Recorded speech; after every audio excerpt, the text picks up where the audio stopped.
Hey guys, I'm back again and I'm here to do a book review. So it's been a minute since I've done a book review, but this particular book compelled me to do one. Yeah, compelled me to do one. So here I am. And I'm going to be reviewing this book right here, 50 Words for Rain by Asha Lemme. Here she is right here, Asha Lemme. So Asha Lemme started writing this book when she was in high school. I think she wrote like maybe the first 2 chapters and then she put it away, finished high school, went through college, finished college. And then she said, ooh, maybe I better go back and revisit this book. So this book is called 50 Words of Rain, and we are following the character of Nuri. So this book starts in 1948, a little bit after World War II, and it goes all the way, I think, to 1965. Now, the book begins with a mother leaving her child at the huge door entrance to a palace. So she leaves her daughter at the door. Her daughter's full name is Noriko, but as we read on, everybody calls her Nori. And the mother leaves the daughter at the door and says this to her. Nori, promise me that you will obey in all things. Do not question, do not fight, do not resist, do not think if thinking will lead you somewhere you ought not to be. Only smile and do as you are told. Only your life is more important than your obedience. Only the air you breathe. Promise me this. Okay. So that's the quote her mother leaves her with.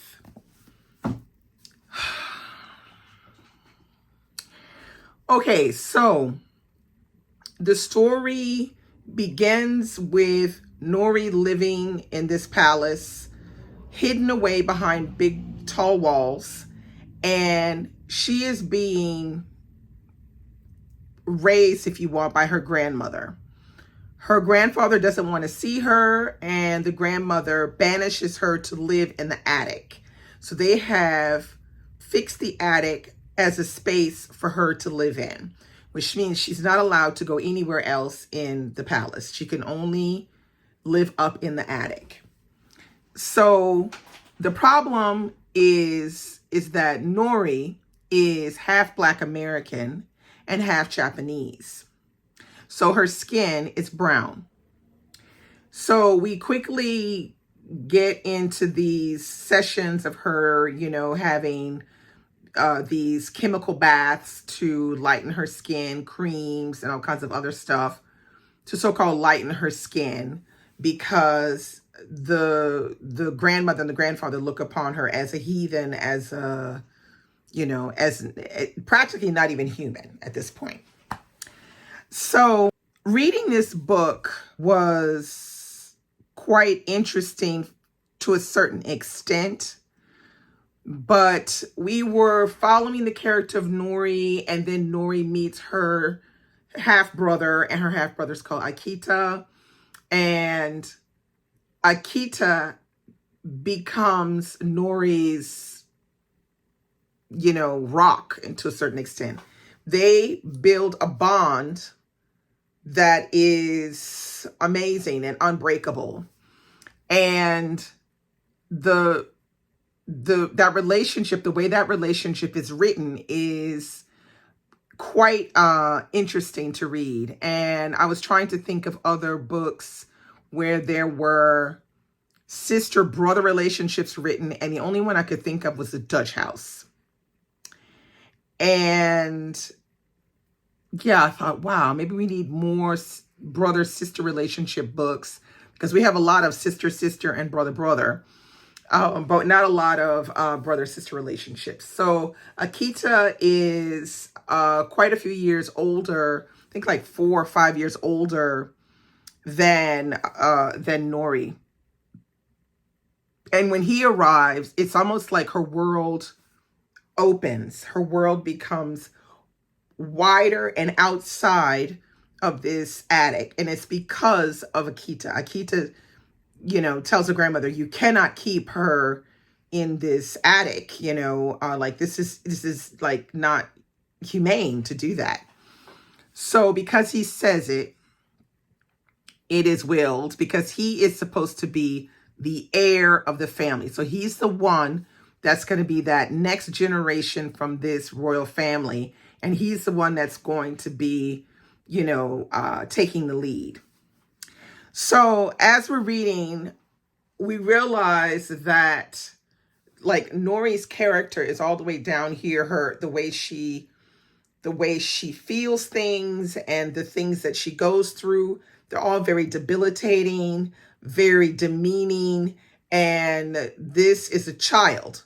So she is all the way down here in the way she is feeling and growing. She's growing into a preteen, but that has no self-regard, she's not thinking of herself as someone that has dreams or that has a possibility to dream about anything, doing anything. So I won't get into too much detail of the book, but I would basically describe Nori, who is the main character of the book, and I would describe her as an extremely tragic figure, because Nori goes from one tragic event to the next. I mean, literally 1 and 2 and 3 and 4 and 5. There's a moment where you're thinking, wow, nobody could have this much bad luck. Like, nobody. But anyway, that being said, so as the book goes on, she is, like I said, her character is here, but every difficult situation she goes through, her character grows. She starts to grow and thrive. And there's a moment where she's banished from Kyoto, from Japan, by her grandmother. And so she is then left to wander to find her, to find her way. And as she does that, she grows and grows into a young woman who has a lot more strength and who is much more confident than she was as a child. And she's not so worried about her brown skin anymore. And so as a reader, you're thinking, okay, this is fantastic. We're seeing this character grow over time, because you can kind of see the growth over all of the different bad things that happen to her. And you're thinking, oh yeah, this is. So if you don't want to know spoilers, then click away from here, because in order for me to really talk about like the issues I have, I'm gonna have to do spoilers. So here, click away if you don't want to know. All right. So you get to the point where we're coming closer to the end of the book, and we realize that Nori has actually fallen in love with someone. And for the first time, she's feeling loved and feeling wanted. And, and then she gets a letter from Japan, from Kyoto, telling her to come back quickly to sign some papers for the inheritance, because her grandmother has died. And it says, if you don't come, we will come and get you. So she decides to go. And I'm reading it and I'm thinking, oh boy, I don't think she should be going. But anyway, so she goes, and that's when she finds out her grandmother is not dead. It's like basically a whole thing to get her to come back to Kyoto. Now, she comes back to Kyoto, and guess what? She was supposed to be married, I think, 3 weeks later or something like that. And in fact, she arrives in Kyoto and finds out that she's pregnant. So by this time, I'm really getting worried, and I'm getting closer and closer to the end of the book.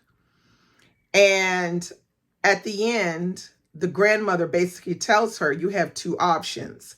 You can take over the family, and you will be the person who runs the family, which means you'll have to marry a Japanese upper class, royal kind of person.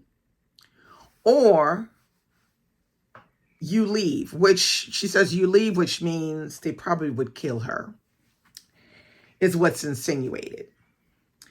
So she then decides to stay.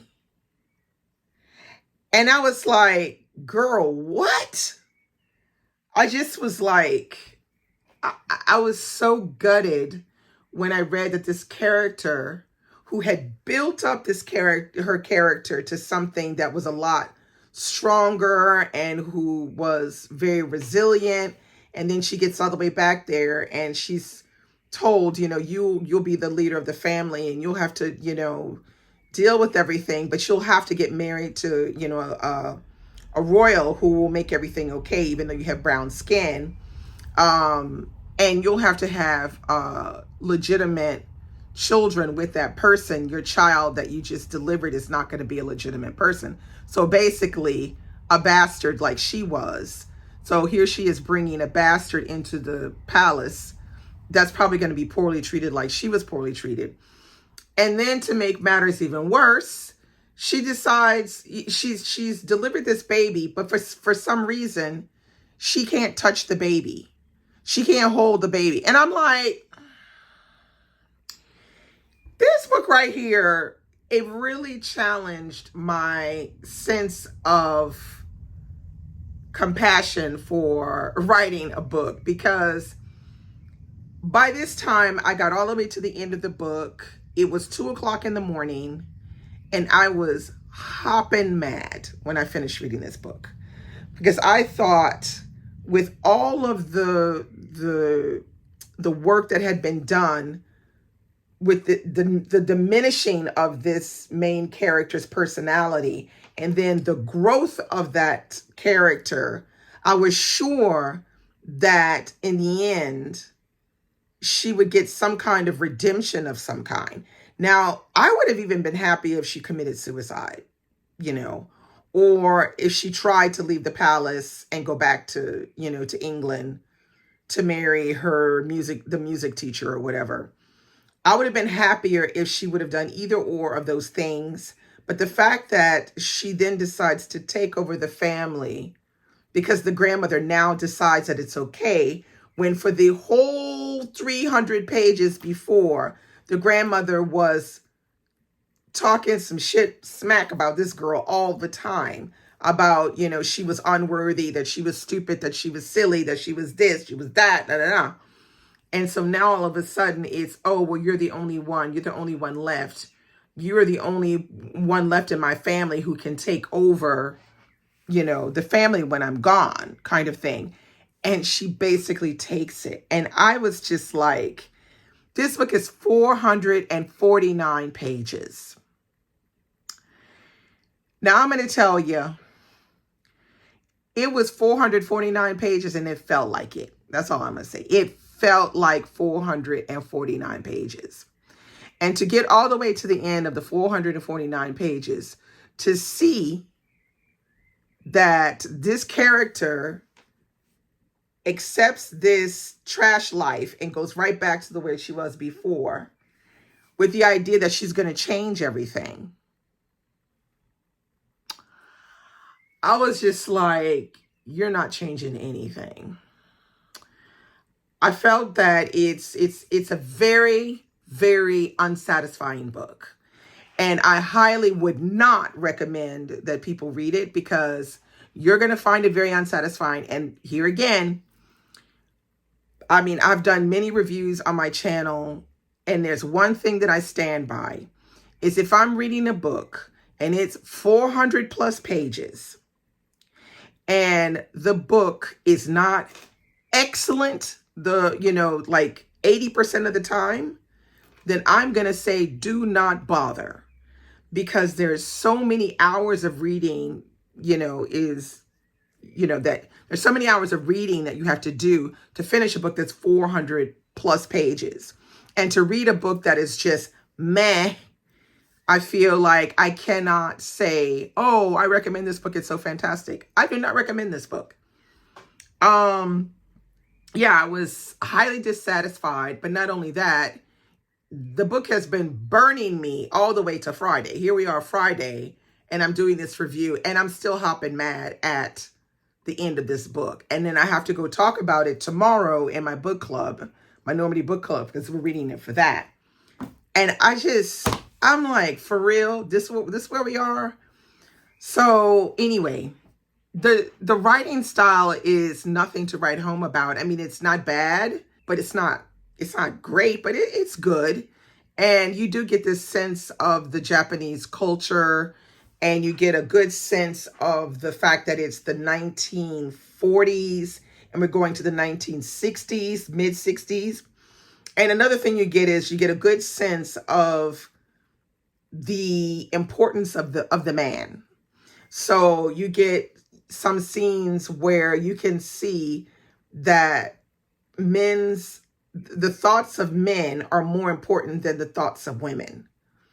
And that is done really well in the book, because we get that in a few different parts of the book, because there are other characters that come in that make that quite clear. And we see, that this is really repressed time period from, the 1948 until 1965 to a certain extent. There's a bit of repression and high expectations of women